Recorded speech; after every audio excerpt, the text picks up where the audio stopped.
اور اگر political committee کے اس ووٹنگ کے پروسیس میں ہوتا اور مجھے یہ علم ہوتا کہ ان کی بھی خواہش ہے تو میں اپنا ووٹ بھی ان کو دیتا. یہ تفریق، یہ عہدوں پہ ووٹنگ کرانا، یہ میرا خیال ہے کہ نفرتوں کو جنم دیتا ہے. اس وقت میں آج جو DGISPR نے پریس کانفرنس کی ہے، اس کے بعد تو وہ ضرورت یہ ہے نا کہ ہم اتفاق سے خان صاحب کے کاسٹ کو لے کے آگے بڑھیں. میری اپنی تئیں یہی کوشش ہے. سر ابھی آپ کی گوہر صاحب سے ملاقات ہوئی ہے تو انہوں نے کو بتایا تھوڑا بہت کہ خان صاحب کی کیا رائے؟ وہ میرے خیال ہے کل میں ملوں گا تو اس کے بعد شاید خان صاحب اپنا فیصلہ پبلک کریں گے.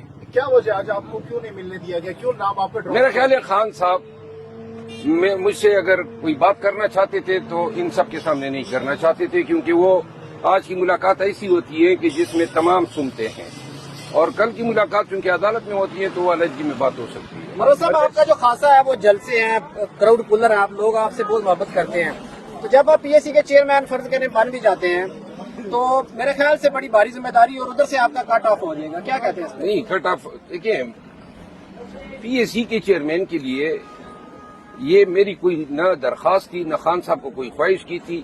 بیرسٹر عمیر نیازی صاحب نے اطلاع کی جب وہ ان کے پاس آئے تھے چیئرمین گور صاحب کے ساتھ کہ خان صاحب نے اپوزیشن لیڈر کے لیے عمر ایوب صاحب کا اور پیک کے لیے آپ کا نام دیا ہے.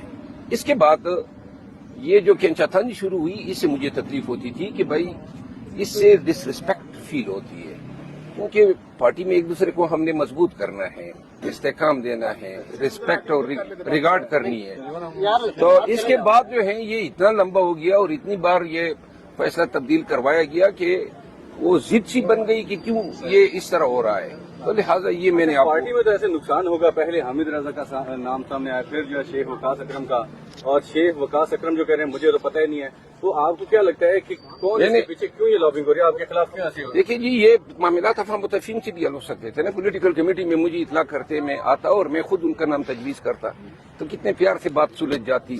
یہ ووٹنگ کرا کے کہ فلاں نے اتنے ووٹ لیے، فلاں نے اتنے لیے، یہ تحقیر آمیز ہوتا ہے. خان صاحب نے کبھی ووٹنگ کے لیے کوئی ہدایت نہیں دی تھی.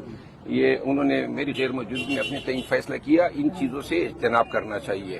باقی میں ایک دفعہ پھر آن ریکارڈ کہنا چاہتا ہوں کہ شیخ وقاص اکرم اگر پولیٹیکل کمیٹی میں ہوتا تو اور مجھے ان کی خواہش کا علم ہو جاتا تو میں اسی کمیٹی کے سامنے ادھر ہی کہہ دیتا کہ بھائی اس کو دے دے، ہمارے لیے جلسے جلوس احتجاج ہی کافی ہیں، ہم وہی کر لیتے.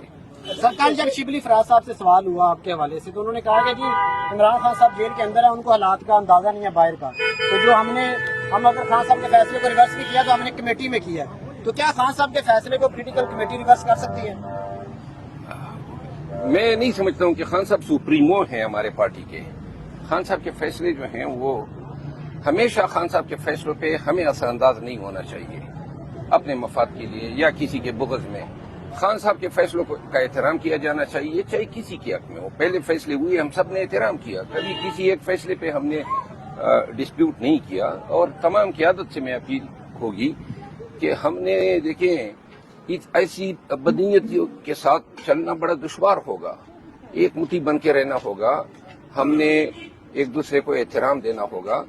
اس طریقے سے معاملات چلانا، ڈویژن کرنا، لیگ پولنگ کرنا، یہ میرے خیال میں پارٹی کے مفاد میں نہیں. گزشتہ روز کاشف عباسی صاحب کے ساتھ شیخ وقاص اکرم نے گفتگو کرتے ہوئے کہا کہ آپ کے بارے میں بڑے اچھے کلمات کہے. انہوں نے کہا کہ آپ میرے بڑے بھائی ہیں مروت صاحب، اور ساتھ میں انہوں نے یہ بھی کہا کہ مجھے تو پتہ ہی نہیں ہے کہ مجھے پبلک اکاؤنٹس کمیٹی کا جو چیئرمین ہے وہ نامزد کیا ہے، وہ تو لالمی کا اظہار کر رہے ہیں.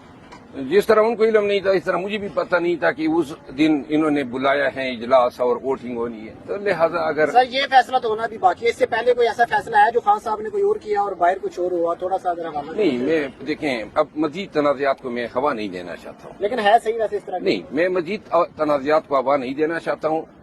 خان صاحب کی پارٹی ہے، خان صاحب کے فیصلوں کا احترام کیا جانا چاہیے. خان صاحب جس کو جو چیز دیتے ہیں، اگر یہ پبلک اکاؤنٹ کمیٹی شیخ وقاص صاحب کے نام پہ خان صاحب آمین کرتے ہیں، میں پہلا آدمی ہوں کہ میں اس فیصلے کے آگے سر تسلیم خم کرتا ہوں. صرف یہ ہے کہ ایک دوسرے کا احترام کیا جائے. چیئرمین سینٹ کا نام میرا خیال چینج ہوا ہے، کہا یہ جا رہا ہے، اس حوالے سے آپ کیا کہیں گے کہ خان صاحب نے کوئی اور نام دیا تھا بیرسٹر علی ظفر کا اور باہر جو ہے شبلی فراز کا نام ہے، اس پہ کوئی نہیں؟ اپوزیشن لیڈر سینٹ کا دیکھیں یہ متنازع بات ہے. اب پھر کر کے آپ پھر مجھے لڑا رہے ہیں، اس کو چھوڑ دو، ٹھیک ہے نا.